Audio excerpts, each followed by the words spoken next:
Re-Zero, Arc 9, Chapter 7, Reunion at Sandwind.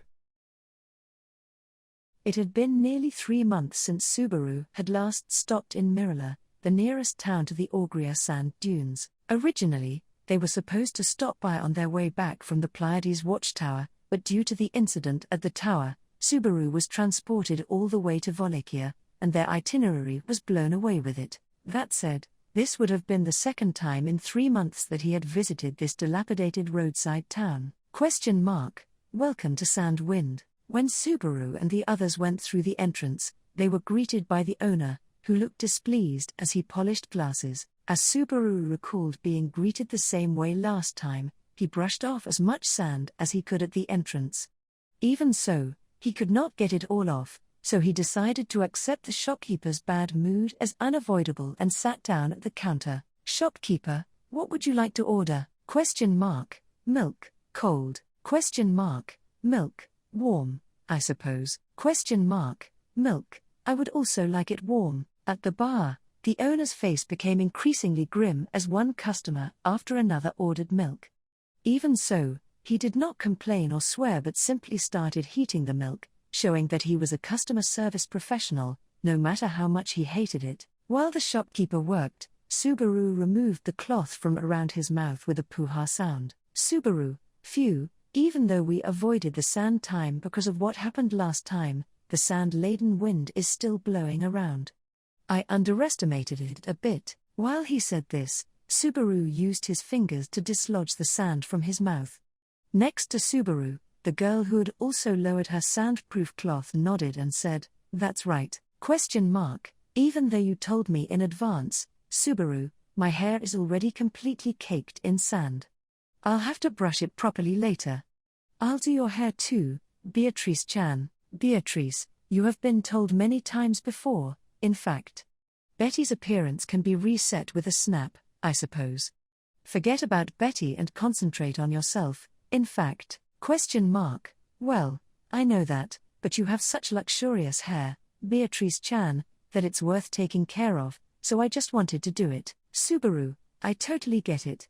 Playing with Biko's hair is a bit of an adventure." When it came to the topic of Beatrice's hair, Subaru was the one who maintained her signature drill twin tails by combing and tying them up every morning, and so he was quite opinionated on it.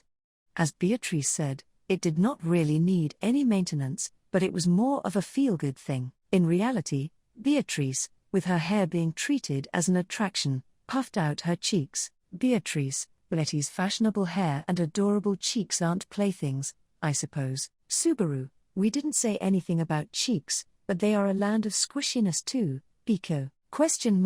"They feel really good to touch, don't they?" Upon the appearance of an enthusiastic supporter, Subaru laughed heartily and said that's right. Before he casually lifted Beatrice, who was sitting next to him, and sat her on his lap. Beatrice stiffened in surprise with a mew, but it was too late. Being too slow to escape, Beatrice's cheeks were pinched by 2 different fingers from both sides. "Beatrice, hey, come on, stop it, in fact. We are in public, I suppose. Show some self-control, in fact." "Subaru, oh, Biko used to be so shy in public, but now she's grown up. She used to be so shy. She even tried to follow me into the toilet." "Beatrice, that was at the very beginning of our contract, I suppose. It was 1.5 years ago, in fact." The way you two are so close hasn't changed much since then, but I can understand why Beatrice-chan is so clingy with Subaru now." She had put her head on Subaru's left shoulder as she said this. Subaru was surprised by the light touch, and the girl, who had met his eyes, giggled with a hee-hee. She was a girl at the peak of her need for affection, yet always trying to act grown-up, making it difficult to spoil her. Subaru thought her unusual attitude was endearing, and while caressing Beatrice's cheek with one hand, he used his other hand to pat the girl's head. "Shopkeeper, hey, your milk is ready."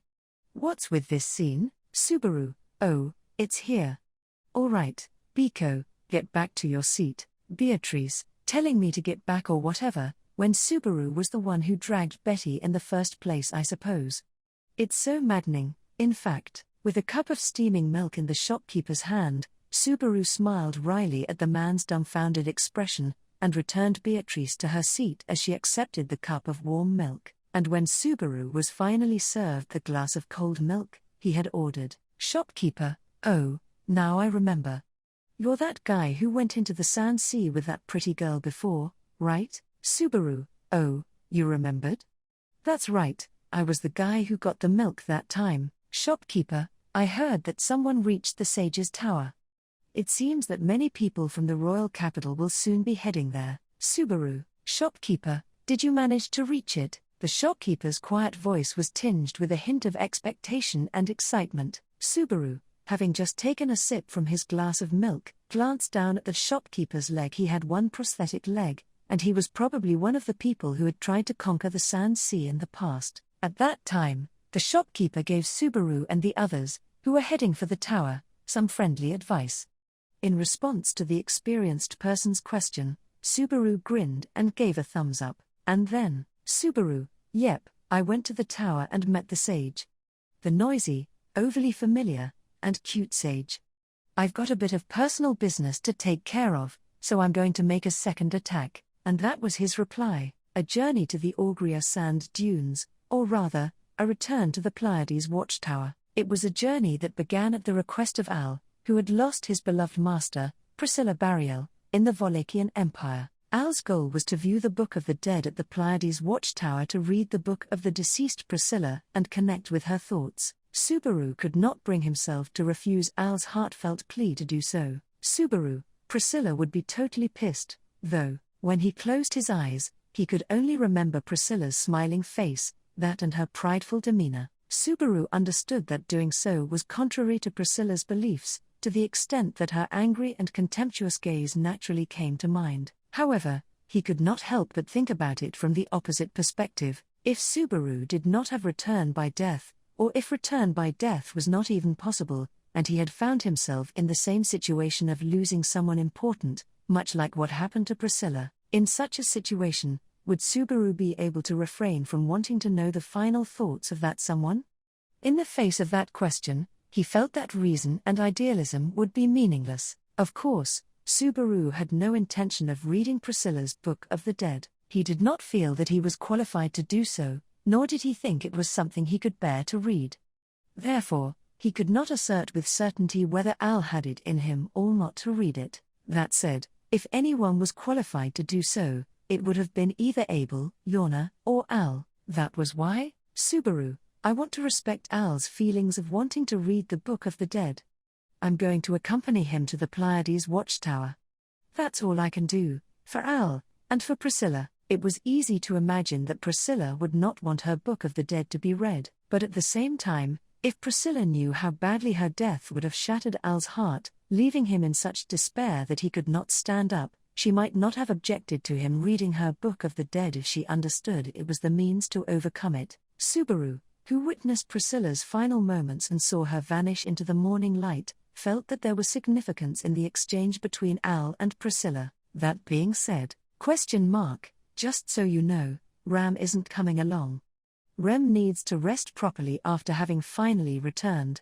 If you want to work yourself to death, do it alone. Apart from Ram, who immediately declared this upon hearing Subaru's opinion, there were naturally many who opposed Subaru going to the Pleiades watchtower with Al. Among those who objected particularly strongly were Otto and, surprisingly, Emilia. Otto, I agree with Ram-san's opinion.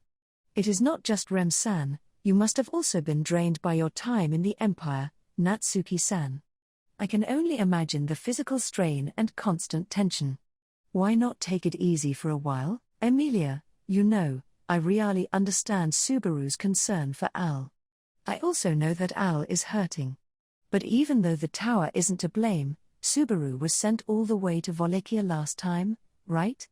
If Subaru goes there again, I'm worried he might get sent to a place like Gusteko or somewhere else next time. Otto's opinion was pragmatic, while Emilia's came from a place of anxiety. Both opinions were based on concern for Subaru, and it did not feel right to dismiss them.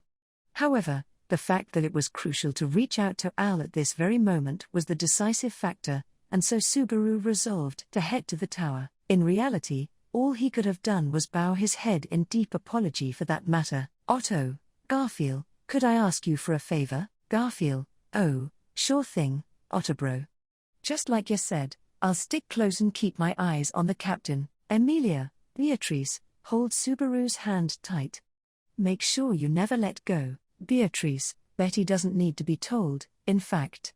Betty also wants to avoid feeling regret like she did when Subaru and the others were sent to the Empire, I suppose. While Subaru struggled to find the words to persuade them, Otto and Emilia, who were supposed to be standing in his way, entrusted the matter to Garfield and Beatrice, respectively. When Subaru looked at them in surprise, the two of them shrugged their shoulders and, Otto, after hearing about Al-san, I expected it would come to this. However, Emilia Summer and I have to go to the royal capital to report on Priscilla Summer's situation. So, Emilia, I was telling Beatrice and Garfield that I wanted to go too. I really want to go with you, but, weighing her position and emotions on the scale of her mind, Emilia firmly decided to play her role. As a candidate for the royal selection, she had to report her decision to accept Abel's request to intervene in the battle against the great disaster in the Wallachian Empire, and that in that battle, Priscilla had lost her life. The kingdom of Lagunica would surely be greatly stirred upon hearing that. The royal selection might also experience significant developments due to the loss of a royal candidate. Nevertheless, Emilia, what I think you want to do for Al, Subaru, is something only you can do, as the last person Priscilla talked to. To look after Al. Upon seeing Emilia's sincere amethyst eyes, Subaru felt a dryness in his mouth. He was very, very sorry that the kind Emilia and Otto had taken up his burden in order for things to turn out how Subaru had wanted. Truly, Subaru should have gone to the royal capital with Emilia, both as her knight, and as someone directly involved in the events of the Wallachian Empire, and yet, he was spoiled by everyone's kindness. Excuse me. I am coming with you this time. While Subaru, moved by the warmth of the situation, was on the verge of tears, Petra raised her hand and spoke up. Of course, the journey to the Pleiades watchtower would be long. During the trip and at the tower, someone would have to look over everyone. Volunteering for that role, Petra flushed red in her cheeks and spoke energetically. Petra, this time, I will be useful. Frederica née Summer and Ram née Summer, please take care of the mansion and Emilia née Summer. Frederica, why yes. You are really fired up. Petra, yes. Since I am always left behind, I decided this time I would go without any hesitation. Even though Frederica was surprised by Petra's brave and explosive display, she still accepted it. From Subaru's standpoint as well, if Petra was going with them, then he had no complaints. With this, the members going to the watchtower were decided, and so, Subaru turned to Rem for the last time. At last, having returned from Wallachia to Lagunica, he wanted to slowly attempt to regain the old memories of the past at Roswell Manor, though it was different from the previous manor, filled with memories of Rem. Subaru, again, the fact that you're gonna make progress without me is crushing, but, Rem, that was the case when I reunited with née Summer as well, but please don't be disappointed over that. So, are you really going? Subaru, yeah, I'm going. I can't leave Al alone. You understand? Rem, I understand. That's why you're a coward. Subaru's eyes shot wide open upon hearing that. I went too far, Rem said, as she bowed her head in response to Subaru's reaction. Rem, please return safely. Until then, I'll try to remember as little as possible so you won't be disappointed. Subaru, no, that's... I don't want to selfishly get in the way of what you want to do, Rem. Rem, well then, that's impossible. Because I'm sure there's nothing you do that doesn't affect me. She pressed on his chest while saying so, and Subaru was unable to say anything. Staring at the silent Subaru, Rem stuck out her tongue slightly. With a mischievous expression, as if to say she had got him, Subaru was even more unable to say anything. This was Rem's, and everyone else's, encouragement to push Subaru forward, and no matter how much time passed, Subaru, still unable to grow up, understood that, and thus, on this day they arrived once again at the town closest to the Augria sand dunes. Subaru's chest ached as if sobbing as he thought of everyone who sent him off, and of the tower's watchman whom he parted ways with after he first challenged the tower. In front of that Subaru, The shopkeeper cast his eyes downward upon hearing the report of their arrival at the tower. Subaru, shopkeeper. Apprehensive about the shopkeeper's reaction, Subaru called out to him, but it was to no avail. Subaru then glanced at Beatrice, seeking to confirm whether he had made a careless remark. However, Beatrice shook her head sideways at Subaru. Beatrice, it is nothing major, I suppose. You've just got a milk moustache below your nose. In fact, Subaru, you should have said that sooner. I was showing off over here, you know. Petra, it was very cool.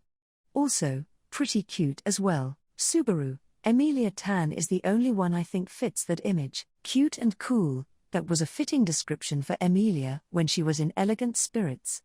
Ordinary people could only ever embody cuteness or coolness, but she was a beauty beyond miracle who combined both. Be that as it may, shopkeeper, is that so? Is that so? Setting aside Subaru, who frantically wiped his upper lip, the shopkeeper, overcome by emotion, mumbled those words under his breath. Staying that way, he wiped the area around his eyes with his fingers, and then vigorously slammed his fist on the counter. Shopkeeper, very well, you did great. Today is my treat, Subaru, for real. Then, I was looking to buy provisions for crossing the Sand Sea again anyway, so just give me all of the food in the bar. Shopkeeper, don't get carried away. Subaru, thought so. Saying such, Subaru joyously laughed together with the shopkeeper, who got into a truly great mood.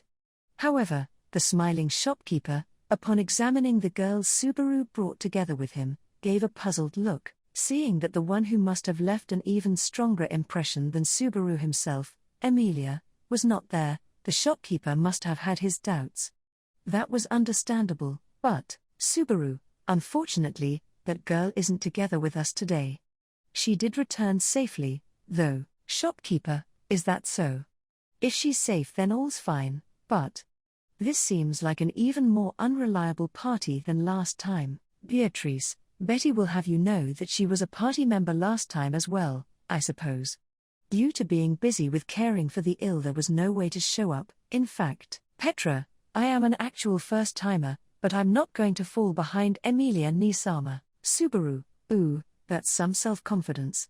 How reliable. Subaru, who had not managed to pat her head earlier, reached his hand out to the girl, who proudly puffed out her chest only for his outstretched hand to be suddenly caught by hers from below. Then the girl Petra looked straight into the eyes of a surprised Subaru. Petra, Subaru, did you just try to pat me? Subaru, eh? I did, but did you not like that? Petra, I don't mind, but can I ask you something? Subaru, do you pat the heads of Emilia Nisama and Rem Nisama as well? Being asked such by her serious voice, Subaru repeatedly blinked his eyes, and he pondered on whether he patted Emilia and Rem. Come to think of it, there were occasions where he had patted Rem's head before, but if he were to try to do so with the current Rem, he risked having his arm twisted. Furthermore, even just thinking about patting Emilia's head was difficult. Subaru, no, for various reasons I don't really pat the head of those two. Petra, then you can't pat mine either. Subaru, is that so? Petra, that's right. His hand flung off, her head abruptly turned away. Subaru left in shock.